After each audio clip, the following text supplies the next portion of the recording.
అమ్మ నాన్నని మీ ఇద్దరు పిల్లల్లో మీకు ఎవరంటే బాగా ఇష్టం అని అడిగాం అనుకోండి, మాట వరుసకి ఏమంటారో తెలుసా? ఇద్దరు ఇష్టమే. రెండు కళ్ళల్లో ఏ కళ్ళు గొప్పదంటే ఏ కళ్ళు అంటాం? రెండు కళ్ళు గొప్పవే అంటారు. కానీ వీళ్ళనే కొంచెం డీప్ గా పరిశోధన చేసి అడిగితే పెద్దోడు పర్లేదు కదండి, చిన్నోడు కొంచెం కోతేదవండి, చెప్పిన మాట ఎండండి, బయటపడుతుంటారు మెల్లిమెల్లిగా. ఇప్పుడు మీ పిల్లలిద్దరిలో మీరు ఎవరిని ద్వేషిస్తున్నట్టు ఎవరిని ప్రేమిస్తున్నట్టు?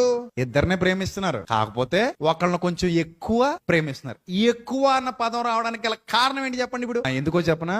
ఆడు కొంచెం బాగున్నాడు మీద ఆటోమేటిక్ గా ఏ కార్నర్ వచ్చేస్తుంది చెప్పండి? Positive corner. అందుకే నేను పిల్లలకి ఎప్పుడు చెప్తుంటాను, పిల్లలారా మీరు ఏడిస్తే అమ్మా నాన్నల దగ్గర ఏమి సాధించలేరు. మీరు గొడవ పెట్టి పేచి పెట్టి అల్లరి చేసి కొంటవా కొనవా ఇస్తావా సత్తవా అంటే ఇవ్వబుద్ధి కాదురా.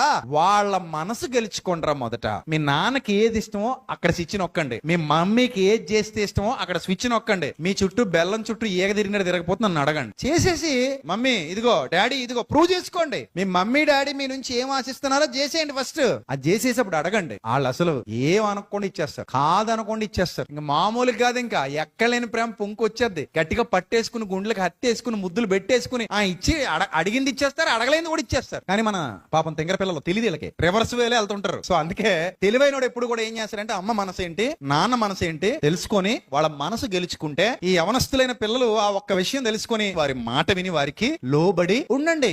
వాళ్ళతో ప్రేమగా ఉండడం మొదలు పెట్టండి. ఆటోమేటిక్ గా అన్ని మీకు ఏం చేస్తారు? అడగకుండా ఇచ్చేస్తారు.